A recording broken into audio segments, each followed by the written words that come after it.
বাগানকে সুন্দর করে সাজাতে এই হাইব্রিড নয়নতারা বা ভিনকার জুড়ি মেলা হার এই গাছ কয়েকটা আপনার বাগানে থাকলে আপনার বাগানের সৌন্দর্য দ্বিগুণ বেড়ে যাবে।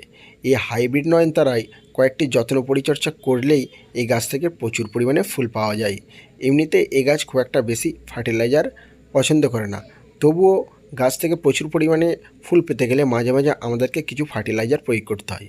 প্রথমেই আমরা মাটিটাকে আলগা করে নেব, এরপর যে কোনো একটি এনপিকে, আমি এখানে 10-26-26 ব্যবহার করছি। এই 10-26-26 এনপিকে প্রচুর পরিমাণে গাছে ফুল আনতে সাহায্য করে। এভাবে আপনারা গাছের গোড়ায় হালকা করে দিয়ে দেবেন। অবশ্যই ফার্টিলাইজার দেওয়ার পরে জল আমরা ঢেলে দেবো, যেভাবে জল দিই প্রয়োজন মতো জল দেবো। তবে অতিরিক্ত এই নয়নতারা গাছে জল দেবেন না, কারণ এর পচে যাওয়া একটা রোগ আছে। মাঝে মাঝে অবশ্যই ফাঙ্গিসাইড ব্যবহার করবেন, ফাঙ্গিসাইড ব্যবহার করতে ভুলবেন না। আর বৃষ্টির জলে একদমই এই গাছকে রাখবেন না।